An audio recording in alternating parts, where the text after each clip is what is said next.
Hello, hello, hello, and welcome back to the Aspiring Adult Podcast. This is your host, Sarah Smiles, and today we're going to be talking a little bit about manifesting and what that means and what it really looks like for people, or for me specifically, and maybe it'll allow for you to resonate with some of it. But today I'm filming or recording in my office. I came into work. I normally work out before I go to work, but I am flying to LA today and I needed to pack. So when I normally record my podcast, I was packing and cleaning. And so instead of working out this morning, I decided that I was just going to record my podcast. So if you're watching on YouTube, that is why you will see the weird background. But anyways, so I have weirdly enough never been to California before. I'm super excited and I'm really looking forward to seeing two of my best friends I haven't seen in a very long time. So my friends Nick and Alex, I went to school at Miami with. We all majored in engineering together, various kinds of engineering, but nonetheless engineering. So we met all on the same day at our engineering school. Actually, we met all on the first day of engineering school and have been best friends ever since. But the wild thing is that Nick mentioned to me yesterday was that we haven't seen each other in 2 years, which is half of our college experience. So half of the amount of time that we spent together in college, we've spent now apart graduate. Looking forward to going out and hanging out with them. And they just, a lot of people, I feel like their best friends are their childhood friends that they grew up in the same hometown with. But for me, my Nick and Alex are my best friends, and we met through just joint classes, and we don't really surface level have that much in common. But we have the world's best time together, and they bring out a lot of positive sides of me, and I bring out a lot of positive sides of them. I think, I hope. I'm just really looking forward to getting to be with them, and I'm excited to share about what we do. We have no itinerary plans or anything for this weekend. I'm sure Alex, who is hosting us, is going to put stuff together. I know that it's Pride Month, and so we'll be celebrating accordingly. That we're going to go to a drag show. I don't really know what that entails. I went to a Massachusetts drag show or a Boston drag show, which I can only imagine is vastly different than a drag show in LA, but I'll report back on that. Anyways, I'm just really excited for positive energy, good vibes, sunshine, and to get out of the East Coast for a minute, because I've been on the East Coast for the past 2 years and haven't really traveled west really at all. So definitely excited for a change of pace, change of scenery, and getting to get back in the groove with two of my best friends. But it is really funny to me because it is, and this whole topic of me going to see Nick and Alex also brings me to the idea that I manifested this. When I was in high school and I got accepted to college, I was really looking forward to creating friendships and meeting people after I graduated high school and meeting people that had like mindsets to me when I got to college. So when I did that, I kept thinking about the type of people that I wanted to surround myself with and the type of energy that I wanted to surround myself with. And being that I grew up with two brothers and was raised by my dad, I thought that the most natural progression for me was to have a male best friend. And I have had male best friends, or male friends rather, throughout high school, but no one who was my best friend, my go-to, ride or die, I would tell my secrets to. And that's really what I wanted in college, and in a very platonic way. I didn't want it to be a, oh, they're best friends and they're going to end up getting married and blah, blah, blah. No, that's not what I wanted. I wanted a very platonic friendship.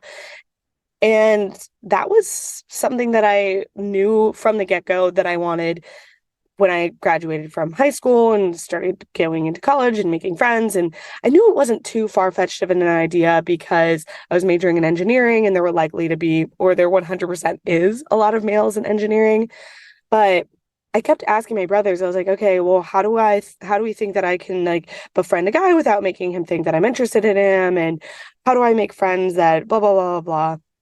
And I kept asking and Googling and researching, and maybe like ChatGPT would have been helpful at this point in time in my life.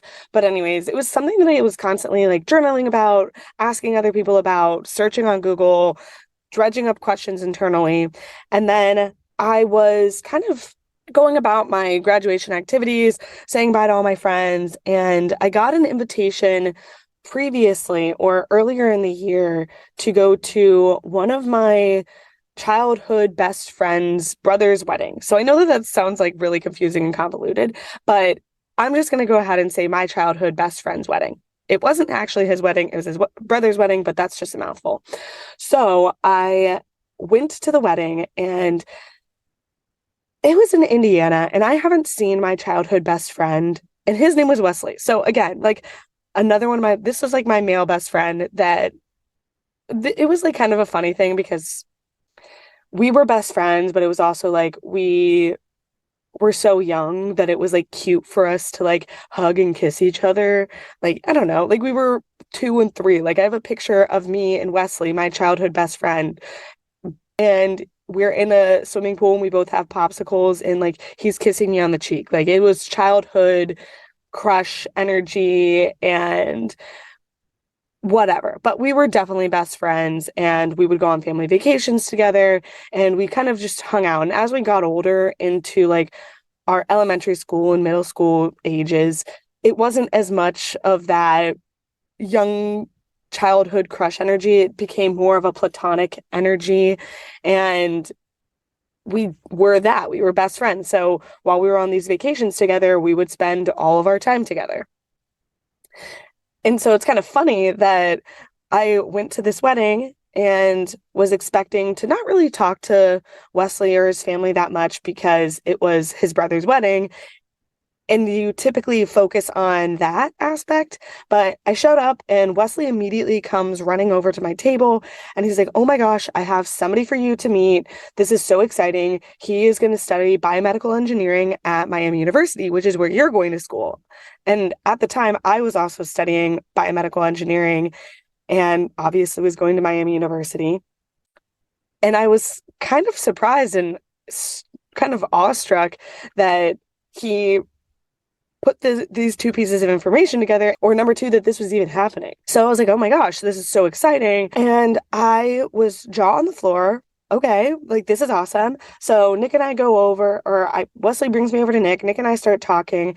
And I used to live in this cul-de-sac in Indiana with Wesley. And this is how we became friends, or how our families became friends, was we lived in this cul-de-sac. And my family moved out to Ohio. And so my family and Wesley's family didn't talk as much. We still went on vacations together very occasionally, but as we got older, they started to dwindle because, or all of the kids were doing sports, and it was just really hard to sync our schedules that we now didn't live in the same cul-de-sac, let alone the same state. So in this cul-de-sac, obviously there's other houses, and one of the neighbors of Wesley was Nick. And Nick and I would have lived right next to each other had I stayed in Indiana. So I walk over and we have that in common. So I start talking to him about the neighborhood that we lived in, how he knew Wesley, and then started talking about Miami. And it was very casual conversation. It was very easy flowing. I'm very extroverted, so I could think that the conversation was not awkward at all. And if you ask Nick, he might say that it was the most awkward conversation of your entire life. But anyways, we added each other on Instagram and Snapchat, got each other's phone numbers. I remember leaving and I was like, oh my gosh, this is so exciting. I already have a friend at Miami. And I remember then later in the summer, we got our housing assignments. So I Snapchat message or maybe Instagram DM'd Nick. And I was like, oh my gosh, I'm living in Western Campus. Where are you living? And he was like, oh, I'm living in like Central Campus. So darn, guess we won't see each other. And then I made it my priority to see this through and keep talking to Nick. And that's what I did. I kept messaging him on Instagram, kept messaging him on Snapchat, and On our first day of engineering orientation, we met up in the engineering school. We watched the lecture together, and during this lecture, the professor presenting to all the students wanted to log in front of the students on our Miami portal, so as a student, so that the students could see what the student portal looked like. So he asked for a student volunteer, obviously me, again, being extremely outgoing, raises my hand and said, I'll volunteer.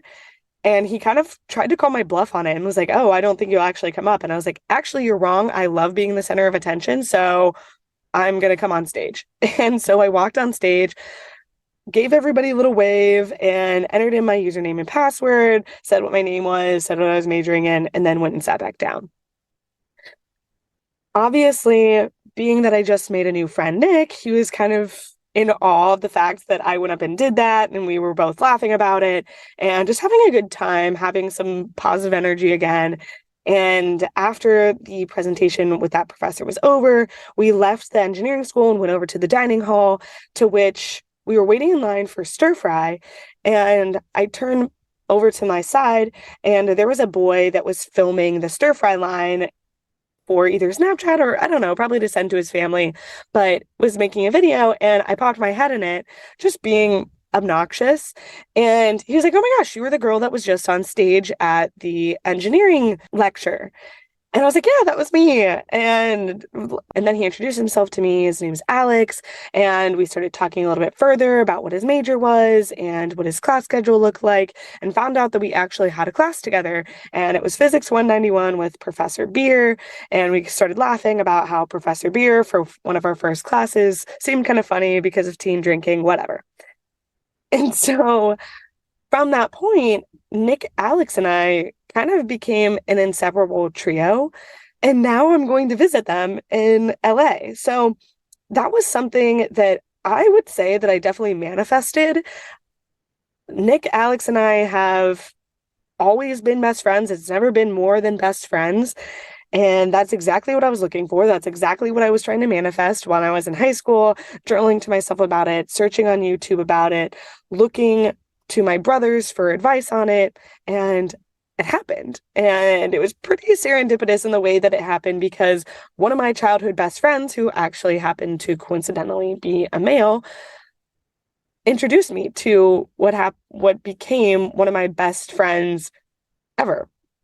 So that's one of the examples of manifesting that kind of came to fruition for me. There's a few other examples that I have about manifestation and what manifestation really means, but to get into what manifesting means and how I've used it in my life is pretty much just the law of attraction. The more that you talk about something, the more you think about something, the more that you're driven to it, the more that that energy is put out there, and the more drawing that you're going to be in or ready to take on whatever you're asking for, whatever you're looking for. And that's the manifesting that I've personally gotten involved in. It's just really amazing what you're able to accomplish with manifesting. But again, the manifesting that I do is pretty much speaking things into existence or trying to work towards a goal. And you could say that this is just goal setting and whatnot, but it is goal setting, but also at the same time, it's manifestation, because I couldn't goal set to make platonic friends in the way that I did. I manifested that because I was asking people about it. I was internalizing it. It was something that I really, really, really desperately wanted, and would talk to myself about it. And one of my friends introduced me to friends. And you could say, oh, that was a natural progression of things. But that might not have happened had I not had thought about it or wanted it and been manifesting for it. Another example of this, and this might be a little bit more along the lines of goal orientation and joint manifestation, but nonetheless, I still believe that it is manifestation. So all throughout college, I was majoring in engineering, and I really wanted to make a difference in the world. And as I came closer and closer to my graduation date, kind of realized that a lot of the Imagineers or Lego engineering and cool engineering that you see as a kid that is kind of pumped down your throat as a STEM kid isn't really what STEM looks like when you graduate. So a lot of the STEM degrees or engineering degrees end up being kind of dull industries like plumbing, HVAC, and a variety of military contracting, which to me are not the most compelling. And the most compelling to me was biomedical engineering, but that's still so niche that it's difficult as an entry level person to get involved in. And so for me, I kind of realized that maybe engineering wasn't going to be something that I wanted to really get involved in as much. And there was going to be a different thing that I was going to focus on. So in my sophomore year, I took part in an internship with this large Fortune 300 company. Every day I would drive into work and listen to this podcast called How I Built This with the narrator Guy Raz. And this was one of my favorite podcasts because it was so interesting for me to hear how companies or entrepreneurs grew an idea from just an idea to actually a tangible object or a service or what have you, a product to current day. So it was really awesome to hear that entire story. But my favorite part of all of that, the entrepreneurial process, was there was a decision maker that kind of saved those venture startups during their during their lifetime. Someone went out on a limb and had faith in this company, in this team, and decided to invest. And that to me was very alluring. And at the time, I happened to be friends with somebody who was in private equity, who was doing a lot of diligence and knew a lot about VC and PE, which are venture capital and private equity, and got to talking to me about what his internship with private equity looked like and suggested that I might be interested in venture capital because at the time I had no idea what that was. And for those of you who are listening, and I have no idea what venture capital is. If you ever watch Shark Tank, that is venture capital. So these startup ideas that get investment or money from that is venture capital. So I decided once I go back to school, I was like, okay, how can I get involved in venture capital? I really love the idea of venture capital. This is something that I definitely want to get involved in. So as I'm scrolling through my Instagram, I see an ad, or not an ad, I see a newsletter from one of the people that I'm following about this club called Red Hawk Ventures. And Red Hawk Ventures is a student-led venture capital organization at Miami. And I was like, oh my gosh, this is perfect. I'm definitely going to go and learn more about this and go to the info night and decide if this is something that I really actually want to do.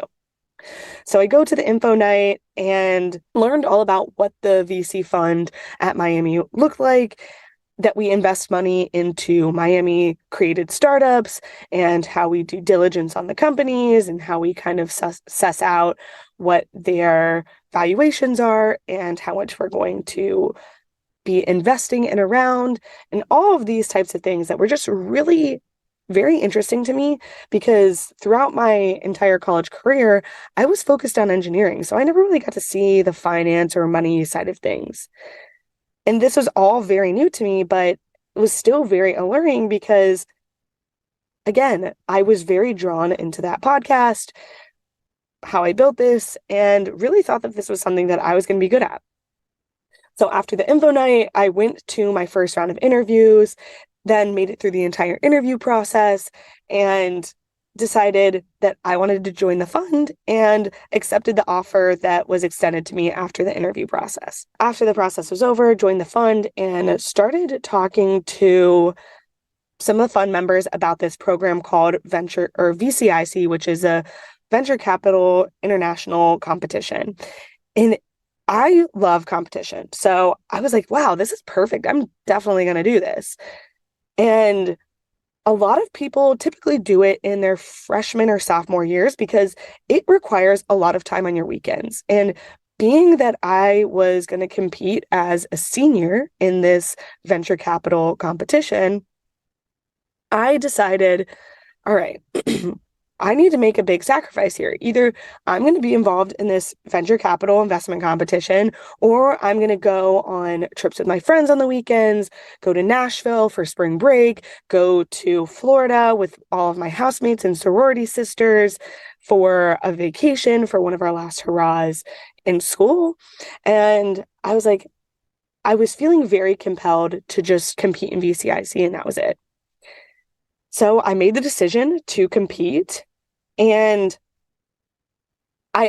first of all, absolutely loved it. It was a small team of, I think, 5 of us, and we all became very close-knit. And we ended up competing in the first portion of the competition. So that was the regional competition. And how the competition is set up is that you get 3 startups that are very, very early in their investment fundraising, or very early in their fundraising process, and are looking for some sort of either valuation or feedback, or they just want to get some exposure out there. So they're presenting their pitch decks, and the founders are walking through what their product is and trying to sell you, basically, or pitch you as if you are a VC on their startup. And then after you hear all 3 of the startups, you then write a term sheet, which is basically what actual venture capitalists write when they're looking to invest in a startup. They write their terms of conditions and what they're looking for should they extend this monetary investment into this fund. So in doing that, you pick one of the startups of the 3 that you truly liked and write the reasons why you're investing, and then write the reasons why you're not investing in the other ones. So it was a really fun weekend that you spend the entire weekend doing diligence on the company, on all 3 companies, and then end up coming back together with the rest of your team and reporting on your findings, and then writing out that term sheet, talking to the entrepreneurs or the founders that have created these startups, and then you present your findings, or you present the term sheet of how you think or who you think should be invested in and why. We ended up winning the regional competition and moving on into the global competition. And in the global competition, we met a variety of people. It was that same premise that you get 3 companies and you do diligence on each one of the companies. One of the companies was an engineering-esque company in the sense that it was a quoting software for manufacturing engineers. And I got tasked with doing the diligence on it, being that I was the only engineer in the group. So I'm doing my diligence on it. I'm like, wow, this is an awesome company. I really like this company. And then we got to talk to the founders and ask the founder a question about the company. So Jason is the founder at the company that I was doing diligence on, and really loved Jason. He was very authentic, told you how it was, and applauded you for some of the diligence that you were doing, questions that you were asking, things of that nature. So really enjoyed the conversation that I had with him, so much so that I ended up picking that as being I ended up suggesting to my team that we select his company as the company that we quote unquote invest in. And I say quote unquote because we're not actually making the investment. We're just writing out the term sheet. And we did that. And although we lost the competition, I still was completely enamored with this company and was excited to track the journey of Jason's company. And so I connected with him on LinkedIn and was following him over the course of the 2 years, or the course of the year and a half that I had graduated from college and concluded VCIC. So I know that I've talked about it before on my podcast, but after I graduated, went into an engineering role where I also got to work in a small startup. And in that small startup, I realized that I really did enjoy working in a startup, and that was something that I potentially wanted to pursue. And I was very unhappy in my previous role. And when I decided it was time for me to leave that company, I went to LinkedIn and saw that Jason had posted on LinkedIn something about his company and the great success that they were having, and noticed that his bio was CEO yes, we're hiring. Clicked on his company to see what was going on and saw that there was a position that I was interested in, then went ahead and messaged Jason, who is the CEO of this company, and said, "Hey, Jason, how's it going? We met about a year ago at VCIC. I have been following your journey and have really been impressed with what I've seen. I saw that you're hiring currently and would love to talk to you or your hiring manager for this role. Please let me know who I need to get in contact with because I would love to talk." And he was like, messages me back. And I was like, oh my gosh, this is either going to go really well or I'm never going to hear from him ever again. And this is going to be very embarrassing for me. So I'm sitting at my desk at my old office and I'm like, oh my God, this is so embarrassing. And I get a notification on my phone from LinkedIn. I was like, oh, that's interesting. It was from Jason and he said, "So great to hear from you. Would definitely love to set something up with you. Let me put you in contact with the hiring manager for this role." And so then I did get in contact with the hiring manager and I met with the hiring manager, went through the interview process, and then ended up accepting a role at this company where Jason is the CEO.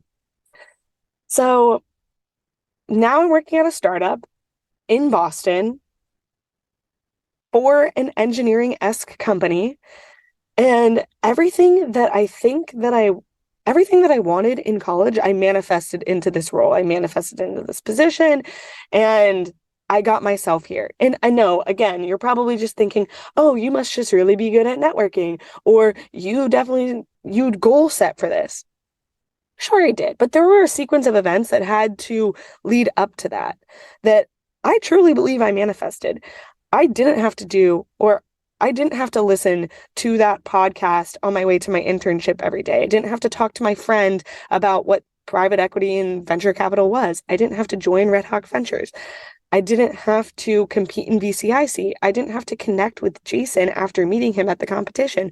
I didn't have to accept a job in Massachusetts at a company that I didn't really like that much and message Jason on LinkedIn and accept this job at a startup in Boston with an engineering background. I didn't have to do all of those things, but I did, and each one of them presented themselves to me. So I would like to say that that is probably largely manifesting. So again, I think that manifesting comes about in a variety of ways, but I truly think that speaking things into existence is real and something that is very capable or something that you can definitely do yourself. And I recommend trying it out. What's the worst that can happen? You are just journaling to yourself about things that you want and goals that you have to set out for yourself. Okay, then you're goal setting. Those are just two of the most obvious examples to me that have been very apparent in my current day life that I've manifested both of those things. And there's been a variety of other things that I've manifested. And I'm going to continue manifesting. So I'm not done on my manifestation journey. There are still things that I want. There are still goals that I have. And so I'm going to continue manifesting. And hopefully this provides you with enough insight or clarity on what manifestation really means. And again, I'm no expert on spirituality or manifestation or any of these things. I'm just speaking on what I do. And maybe it resonates with you, maybe it doesn't, but if it does, give it a try and let me know how it goes for you. I'm genuinely interested because I definitely feel like I have a case of lucky girl syndrome because of all the manifestation that I do and how it comes to fruition. So thanks for watching or listening to The Aspiring Adult, and I will see you all next week. Thanks. Bye.